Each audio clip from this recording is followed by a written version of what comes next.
ಲಕ್ಷಾಂತರ ಜನ ಕಡುಬಡ ಮಕ್ಕಳಿಗೆ ಶಿಕ್ಷಣವನ್ನು ಕೊಟ್ಟು ಇವತ್ತು ದೇಶದ ಉದ್ದಗಲಕ್ಕೆ ಬಹಳ ಉನ್ನತ ಸ್ಥಾನದಲ್ಲಿ ಇಲ್ಲಿ ಶಿಕ್ಷಣ ಪಡೆದಂಥವ್ರು ಇರುವಂತಹದ್ದು ಎಲ್ರಿಗೂ ಗೊತ್ತಿರುವಂಥ ಸಂಗತಿ.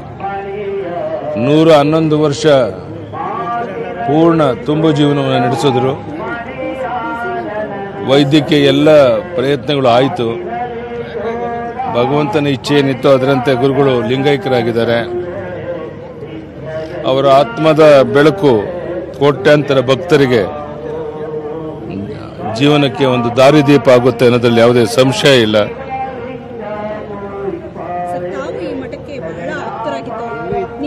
ಕಳೆದ 50-60 ವರ್ಷದ ನಮ್ಮ ಸಂಬಂಧ, ಏನೇನು ಸಮಸ್ಯೆಗಳಿದ್ರೂ ಬಂದು ಅವರ ಆಶೀರ್ವಾದ ಪಡೆದು ಅವರ ಸಲಹೆಯನ್ನು ಕಳ್ಕೊಂಡು ಹೋಗ್ತಾ ಇದ್ದೆ. ಅಂಥ ಒಬ್ಬ ಪೂಜ್ಯರನ್ನು ನಾವು ಕಳ್ಕೊಂಡು ನಾವೆಲ್ಲ ತಬ್ಬಲಿಗಳಾಗಿದ್ದಾವೆ. ನನ್ನಂಥ ಲಕ್ಷಾಂತರ ಜನ ತಬ್ಬಲಿಗಳಾಗಿದ್ದಾರೆ. ಅವರೇನೋ ದಾರಿಯನ್ನು ಹಾಕ್ಕೊಟ್ಟಿದ್ರು, ಯಾವ ಮಾರ್ಗದರ್ಶನ ನಾವು ನಡೆಯಬೇಕು ಅಂತ ಅವರ ಅಪೇಕ್ಷೆ ಇತ್ತು.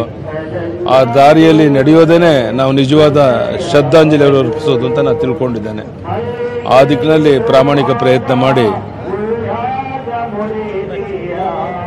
ನಮ್ಮ ಜೀವನವನ್ನು ಕಳೆಯುವಂಥ ಪ್ರಯತ್ನವನ್ನು ಮಾಡ್ತೇವೆ.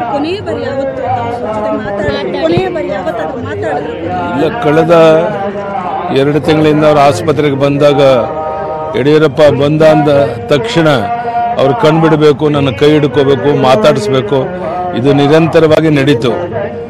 ಕೊನೆ ಒಂದು 15-20-25 ದಿವಸ ಇತ್ತೀಚೆಗೆ ಅವ್ರು ಯಾರನ್ನೂ ಮಾತನಾಡಿಸೋತಿದ್ದಿರಲಿಲ್ಲ, ಗುರುತಿಡಿತ. ಈಗಾಗಲೇ BS ಯಡಿಯೂರಪ್ಪ ಅವರು ಮಾತನಾಡ್ತಾ ಇದ್ರು.